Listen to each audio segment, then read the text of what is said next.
Hello! Hello, friends, and welcome to Nightmare Nation. your favorite paranormal podcast, where we talk about all things haunted and scary.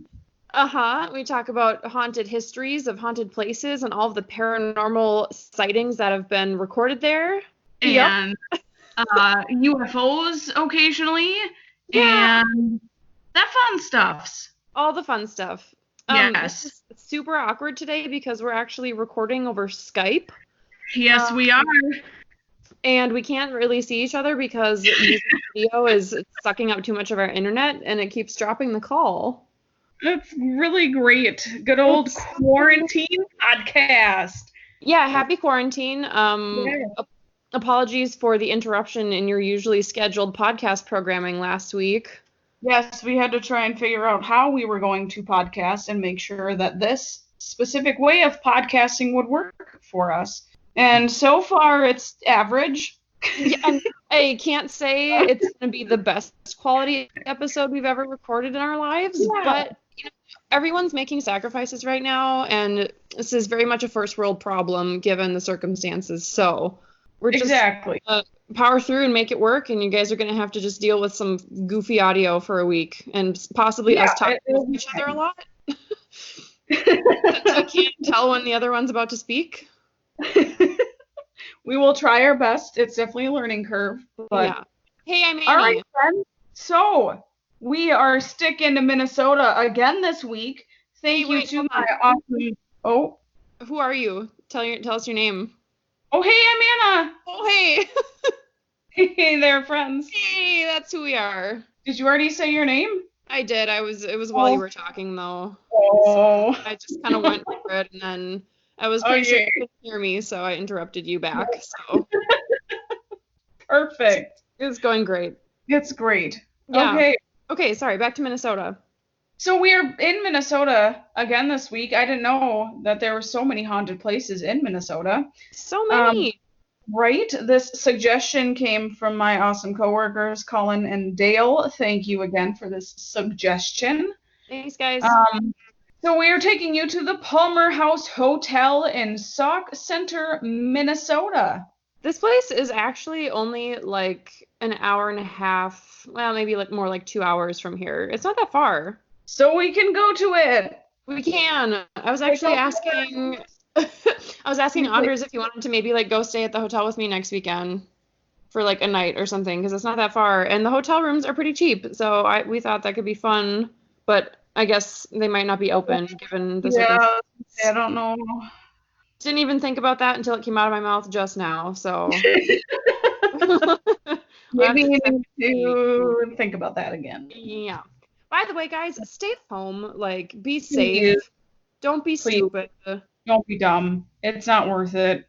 I went to Target yesterday just to get a couple of, like, essentials, and there was a group of, and I'm not just going to bash all teenagers, because I know that not all Gen Z are stupid. I totally get that. And for millennials being blamed all the time, it always pissed me off, too. But, like, there's, like, 4 teenagers in just, like, the bread aisle at Target hanging out, like, looking at pictures on each other's phones, just, like, laughing and chatting. And, like, I guarantee aren't all siblings. You don't all live in the same house. Like, what are you doing hanging out at Target? Go home. Like, oh my gosh. I was like in and out of there in a freaking flash. I like had my scarf held up to my face. I was like on a mission, and these teenagers are just like chatting it up. And I'm like, what are you doing? Fucking stupid. Go home. Go home. I honestly, I hate going out in public right now.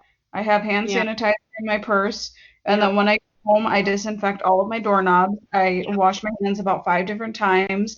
I take off the sweater that I was wearing, put it in the laundry because it touched the cart at whatever store I was at, and it's like hardcore OCD right now. No, I wouldn't even call that OCD. I would call that like being like cautious and being safe. Like you're being reasonably cautious, and that's exactly what you should be doing. Is like don't, if you like wiped your hands all over your clothes, like take off your sweater and put on something different. Like make sure you're wiping down your doorknobs. Like I will take a little bit of hand sanitizer and like rub it on like my steering wheel and my car keys just because I know I touch them a lot. And it's just being smart. So good job. Thank you. Be safe, everyone. Don't be stupid. So maybe we won't go stay at the hotel then. Yeah, Probably don't Props, do that yet. props makes me sound like a little bit of a hypocrite to be like, I'm gonna go stay at a hotel. But maybe someday, because the Yeah, rooms are pretty cheap. eventually. Yeah, I mean they start at like $80 a night, and they have like a full restaurant and pub, and it looks pretty nice. Like it's kind of an old Yeah. historic place. So Yeah, I saw the like when I was researching, I saw some of the prices and stuff. I was like, holy crap, that's super freaking cheap. well, I mean it's like Like, super small town though, like small town Minnesota. I think yeah. Sauk Centre only has a population of about a little over 4,000, so it's I wouldn't expect like a super expensive hotel, but No. given that it's kind of a historic, famous place, that's kind of cool. Yeah. Yeah. That's So neat. I'll jump right in with the history then, since that was Heck kind of a yeah. nice natural segue. So, Perfect. so the town of Sauk Centre itself is about halfway, for those of you who are local and are listening from Minnesota, it's about halfway between Alexandria and St. Cloud. So if you just take like Highway 94 out of the Twin Cities and keep heading northwest, skip St. Cloud, keep going, and eventually Sauk Centre is like right there. So it's not that far. It's a really easy drive if you're anywhere in the Twin Cities. And like I said, it's a pretty small town. It's mostly famous for being the birthplace of Sinclair Lewis, who is a Nobel Prize winning novelist who used the Palmer Oh. House Hotel. Yeah, and he wrote an entire like novel about I guess I don't know what it was about, but the town of Sauk Centre was his inspiration for the fictional town in his book, and the Palmer House Hotel was used as like a fictional location in his novel. Neat. The novel was Main Street and came out in 1920. So, Ooh. yeah, so he's a famous author, I guess. I'd never heard of him, but maybe we'll have to check out the book.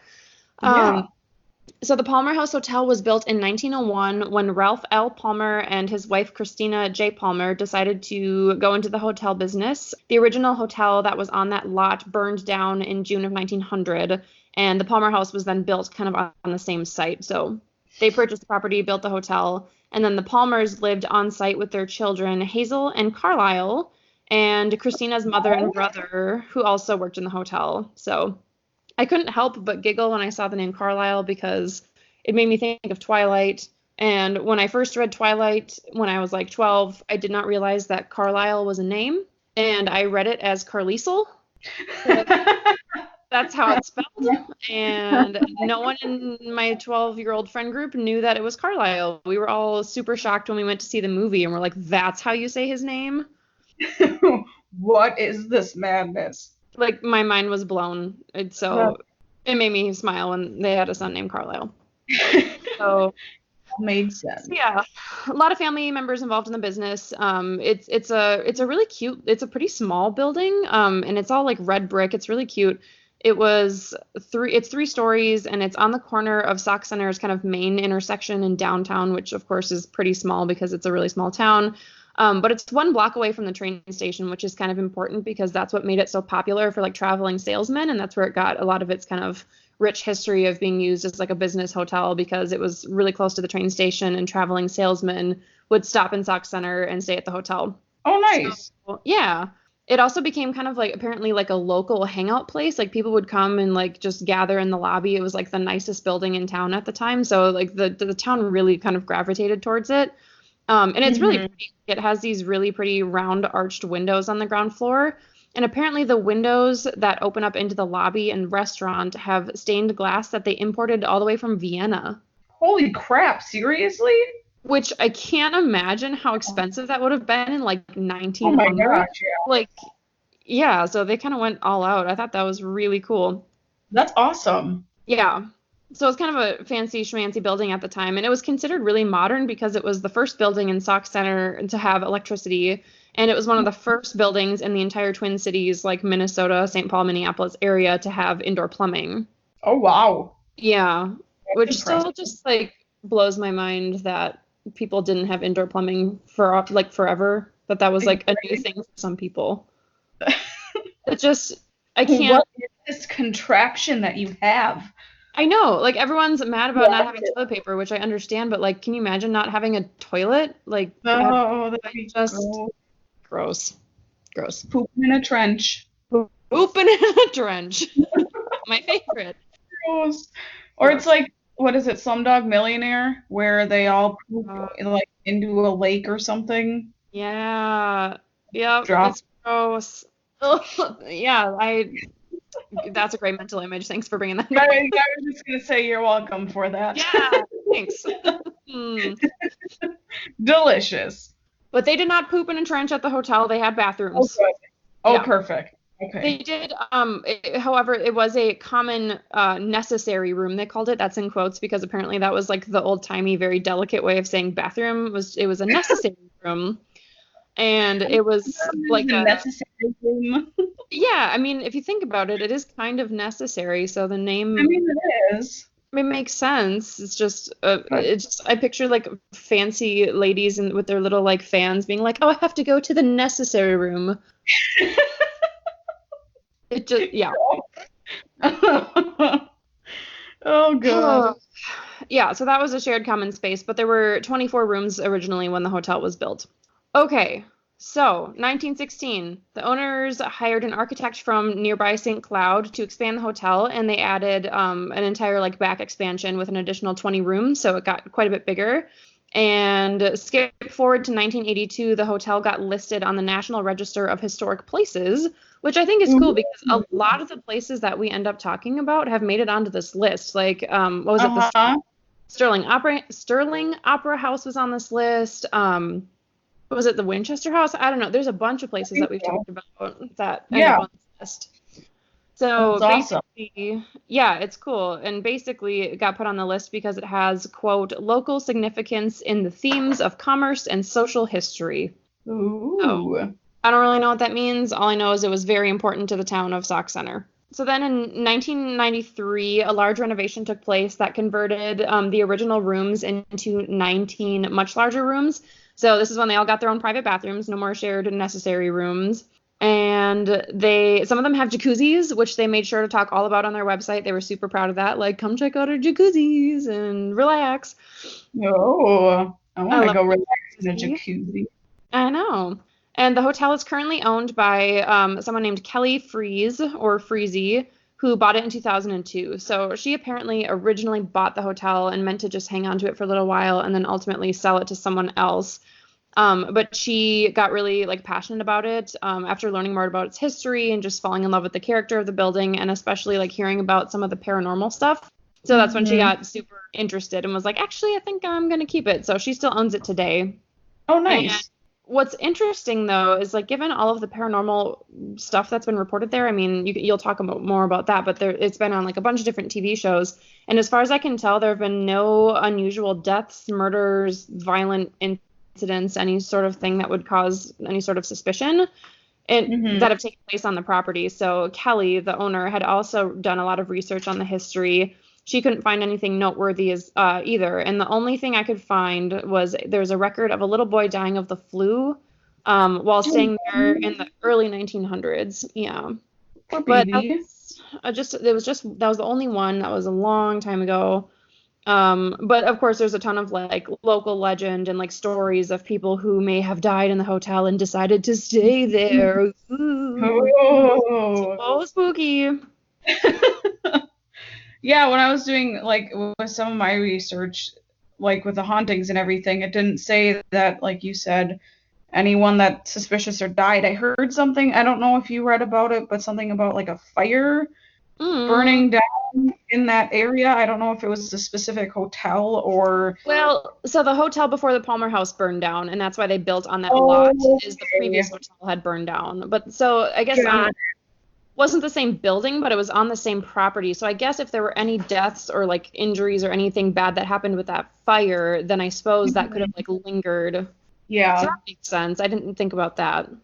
So yeah, that's some of the history of the hotel. Like I said, the rooms are pretty cheap. They have a full restaurant and pub, and it seems like it'd be a fun place to stay. I kind of like small town Minnesota. I've really come to enjoy like wandering through teeny tiny little like downtown areas and going to like little shops and stuff. So Oh I'm my excited gosh, it's the for like best.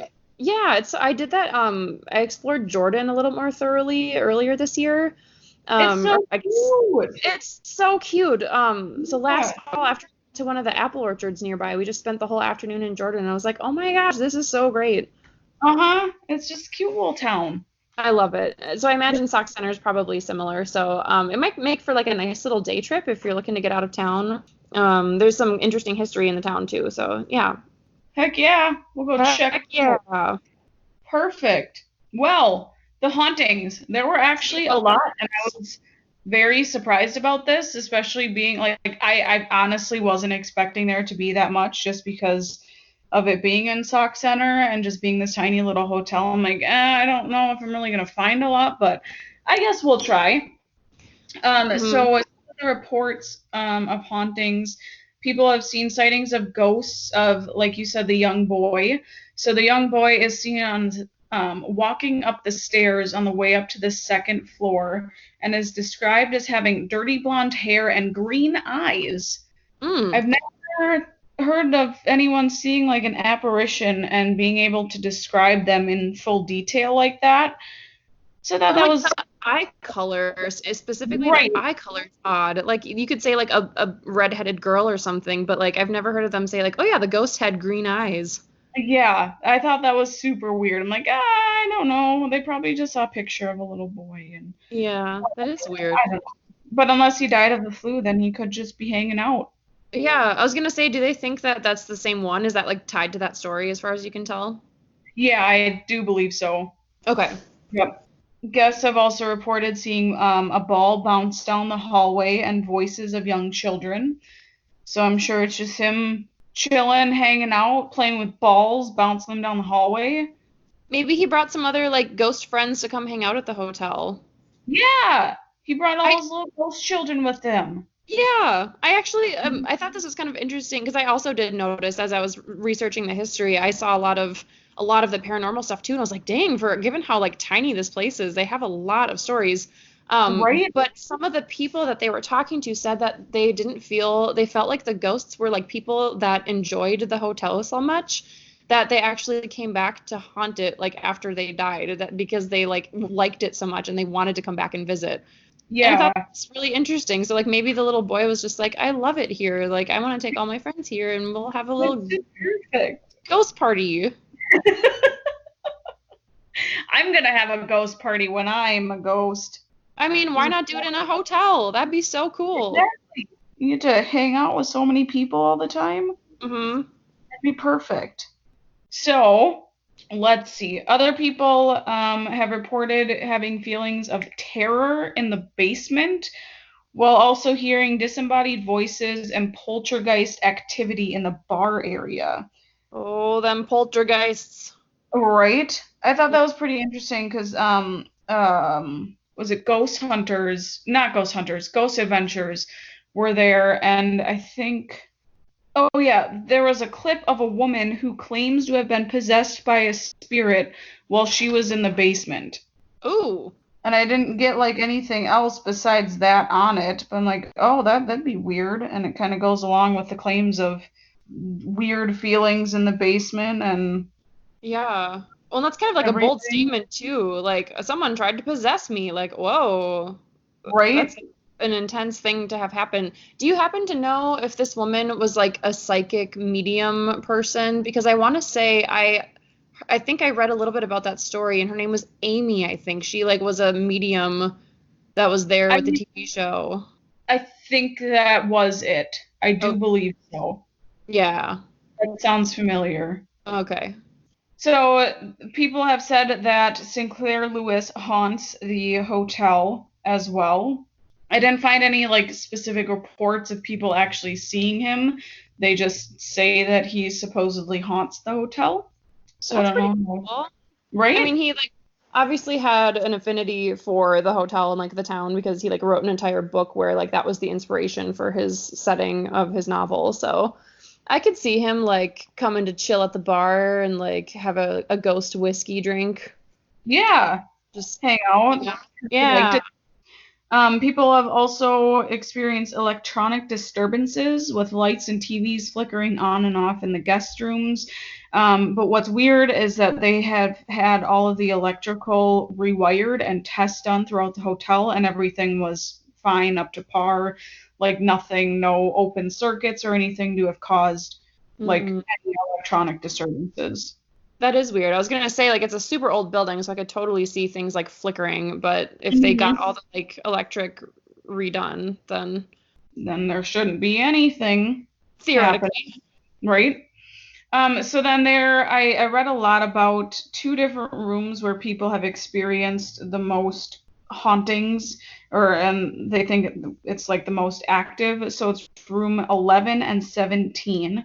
So there was one story about a newlywed couple who they were in room 17 and were woken up suddenly to see a lanky man dressed in 20s in like the 1920s and 30s era clothing standing at the foot of the bed. So, I No. mean, in that case, it could potentially be Sinclair just hanging out, being like, hey, you're in my room. You guys want to get out? Hey, this is where I used to stay. Get out. I need you to leave. Did you say he was lanky? Yeah. There's something disturbing about just like a really tall, slender, like lanky man. Oh, it's like Slender Man. Slender Man at the foot of your bed. I was watching that movie like 2 weeks ago since I'm working from home, and it was the dumbest movie ever. You said you saw it? Yeah. Like the Oh, bits and pieces I watched, it was just not super awesome. yeah. I don't know. It I'm so wasn't. disappointed. I didn't see it, and we've been like every time we're like, what new horror movie should we watch? We're like, well, we could watch Slender Man, but then I go and read the reviews, and they're all like, this is the worst movie ever. Yeah, it's And dumb. it's so disappointing because what great source material. Like that is the creepiest Hmm. thing ever. Like they've made video games about Slender Man that like scare the pants off of me because he's just such a creepy character. Like the whole idea of him is terrifying. Like that should be prime movie material. Oh, absolutely. Yeah, Yeah. but whoever came out with it just didn't do a very good job at actually making the movie. What a So, shame. yeah. They should But have the Conjuring people, whatever James Wan or whoever directed all the Conjuring movies, go and do a Slender Man movie. oh, that'd be perfect, and it'd actually Me be too. good. Yeah. Yeah, be perfect. Yeah. Then back to our haunted hotel. Yeah. Yep. Room Got 11. it. Room 11 is said to be the most active. So there Mhm. was one guest who was sleeping. I was so upset when I read this because it's literally been one of my fears since forever. But one guest was sleeping with his leg outside of the sheet and felt No. his finger start to stroke his feet. It's like, No. no, that is No. literally my worst nightmare is having my freaking foot outside the bed or hanging off the bed and then someone just coming up from underneath the bed just start tickling my foot or like pulling me under. Yeah, no, that's super gross. I cannot. I don't care if it's 110 degrees in my house. My feet will not be exposed at night. They will not. I mean, I'll occasionally put one outside of the blanket, but I Mhm. can't have it hanging off the bed No. I because that's can just have terrible. one foot exposed. For some reason, having both feet exposed like is a major no-no for me. Yep. Yeah, Who knows who's just going to take you by the feet and pull you off the bed? I know. Anyway. It's ugh. So Anders and I were watching the Paranormal Activity movies last night. We were having like a horror movie marathon. And in the Uh-huh. first one, I don't know if it's just like really hot in their house all the time, but they always just sleep. Like their sheets aren't like tucked into the bed. They're just like in a pile kind of strewn across both of them, which whatever, that's fine. If you like your sheet just kind of a balled up mess, that's cool. But then she would always have like her leg exposed. And then of course Mm-hmm. the ghost would come like grab her by the foot and drag her off the bed. I'm like, this is why you don't leave your foot Do it. exposed at night. Exactly. Don't do it. Don't be dumb, Don't guys. be dumb. The You feet want to get under tickled the by a blanket. ghost? You don't know who's living under your bed. Can Did I you tell ever you watch a the scary movie story? Don't Look Under the Bed when you were little? I think it was like a Disney movie. They made a Disney movie about looking under your bed? Yeah, it's Don't Look Under the Bed because there were little monsters and creatures that lived under there. Oh And then God. one little kid or the person decided to look underneath and then he got sucked in underneath his bed and there was like this whole world essentially under his bed with monsters. That sounds horrifying. It was really terrifying and I think that's why I'm scared to keep my feet. Oh my God. Well, I mean, I think there's just that natural fear of like any place that someone could be hiding and like under the bed is just the perfect one. Oh, it Like really. my mom had to use Monster spray, quote unquote, under my bed when I was little, so she'd just put like water in a squirt bottle and be like, "Look, I'm spraying Monster spray. Now they can't come hide under your bed." Oh, that's adorable. It was adorable, and it worked apparently. So there's Whatever this works. really I have a really great scary story that involves stuff under the bed that I'll tell at the end of our episode as like a Okay. bonus because it's really good. Okay. So back to room 11, the most active with feet scratchies. Um, No. Guests have also reported extreme cold spots and just have I think a constant heavy feeling upon entering the room. Like this heaviness just weighing them down when they walk in. Yeah. Which is fun. I'm back to my notebook. Oh, paper crinkles. Crinkle crinkles. Crinkle, Um, crinkle. so some other reports that people have experienced and claimed to have experienced Uh-huh. in the hotel is furniture being moved around in the rooms above, even when they're on the very top floor and there's nobody actually above them aside from an attic. They've, What? yeah, they've heard furniture move around. That's So, not cool. nope. Let's see. Unexplained temperature changes, and then things would go missing only to be returned or never seen again. Oh. So there was one story. I don't know how much I believe this story or not. But the owner is, you said Kelly, right? Yeah. He claimed to have dug up rib bones in the basement. And then they put them in a box. And guess what happened? The box went missing. The box disappeared. Oh. I wonder. So that I'm like, I don't think I believe that. Well, so wait, wouldn't that have been like reported to the police? Like if He you had found human remains or like bones in the basement and you just like kept them, You'd think that would be sort of like a, hey, I may have found a human a body dead body. Yep, on my I should property. probably do Like, something. yeah, you'd Not think there'd be some sort of investigation. not just, oh, I'm gonna put these rib bones in a box and call her good. Yeah, just put them in storage. Surprise, they go missing. Oh, Dumb. someone came to claim them. Yep. So then I didn't really find much on the Ghost Adventures episode, like what they caught. But it said that they spent the majority of their time in the basement, so obviously something happened in the basement. I don't know, maybe if it was from the fire or there were dead bodies buried in the basement. But they caught a lot of EVPs also in room 17 as well. So those are kind of the main reports and hauntings within the hotel. Yeah, that's And so many. right? And if you go, I believe it's on their website. The owner, since knowing about its like haunted history and everything, she wants people to like write down their stories or submit their stories to her. So there's just like a running log of tons and tons of different stories. I can post a link to it. I gotta find the link again, but there is just story after story after story after story. I'm like, okay, I can't include all of these in here, so All of them, every single one. Don't every skimp. single one would be here for like 5 hours. That's so cool though. Because Podcast. what? I said super long podcast episode. Extra long podcast. Well, we've got no one else has got anything else to do or anywhere to go, so you might as well listen to an hour-long description of paranormal stuff. Heck yeah, why not? Yeah. I found that like reading reviews on like TripAdvisor of some of these haunted places is actually kind of cool because people will talk about like it's like firsthand people, not just like, oh, quote, people have reported seeing this. It's like, no, Right. me as the person who went and stayed in this room saw this specific thing. And I'm like, that is fascinating. And I feel like you're not going to go out of your way to like go online and write a review of something that didn't happen. Like, what would the point be? Exactly. Like Yeah. you're not gonna get any attention from it. Right. Unless they paid you to like write a fake review. But I like to think that they're not that slimy. So. Yeah. most places. Yeah.